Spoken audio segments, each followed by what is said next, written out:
Mr. Trump, I want to give you the chance to respond. I just want to tell our viewers what she's referring to. In the last month, taxes were the #1 issue on Facebook for the first time in the campaign. The New York Times published 3 pages of your 1995 tax returns. They show you claimed a $916 million loss, which means you could have avoided paying personal federal income taxes for years. You've said you pay state taxes, employee taxes, real estate taxes, property taxes. You have not answered, though, a simple question. Did you use that $916 million loss to avoid paying personal federal income taxes for years? Of course I do. Of course I do. And so do all of her donors, or most of her donors. I know many of her donors.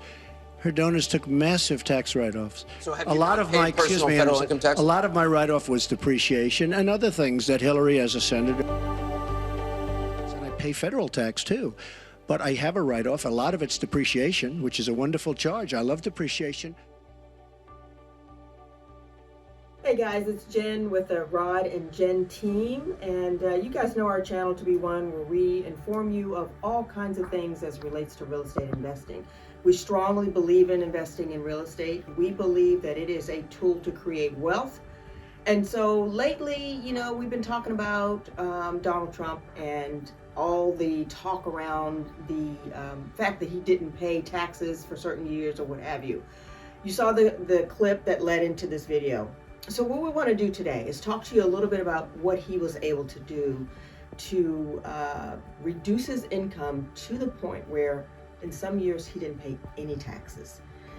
A lot of it has to do with depreciation, because when you own real estate as an investment, there's something called depreciation. It's a beautiful thing, because with real estate, you can actually own the asset that appreciates in value, but you are allowed to write off the depreciation. So let's talk about that a little bit. So there's something called straight line depreciation, right? Straight line depreciation is simply the number of years in which you can write off depreciation off of this residential real estate investment. So for residential properties, you have 27.5 years that you can write off depreciation.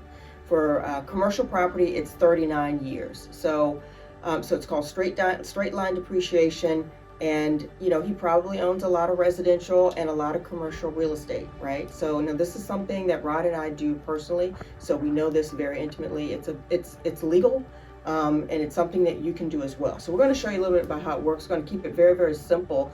I'm going to give you an example of, let's say, $1 million property, okay? So you purchase this property for $1 million,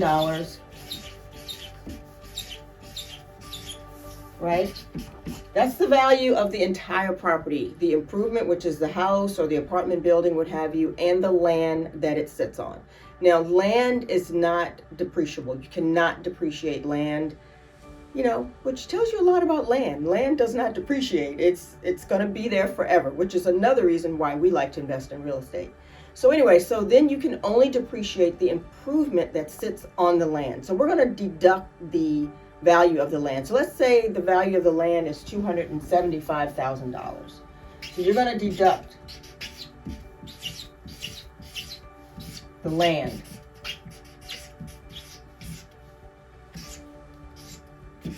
So when we deduct that land from the value of that property, it's going to give you what's called a basis. So that's going to leave us $725,000.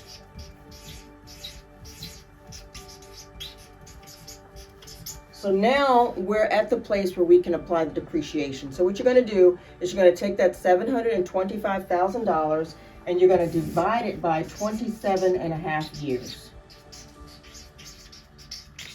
And that's going to give you a total of, I believe it's $26,363 that you can use to write off your income. You can decrease your income by $26,363 for that year. And that's just for that one property. So you can imagine that on a massive scale where you own multiple millions of dollars worth of property. Now, this is only one thing that you can write off. You'll have other expenses that you can write off as well, you know, that you have done to the property, things that you were, like the interest on the mortgage and a lot of other things that you can write off. We're not going to go into that today because I really wanted to hone in on this depreciation piece of the write-off, which is what he was able to use on a massive scale to reduce his income. But the beautiful thing is we can all do this, which is why we strongly encourage you to purchase real estate as an investment.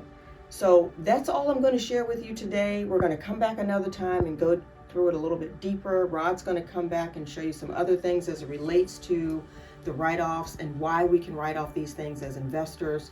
But guys, this is a great thing. This is great news. I know it was something that irritated a lot of people, but hey, just take a breath, sit back and say, how can I apply this depreciation to my life and to my investment property so that I can pay less in taxes as well? So thanks for watching, and we'll see you again real soon.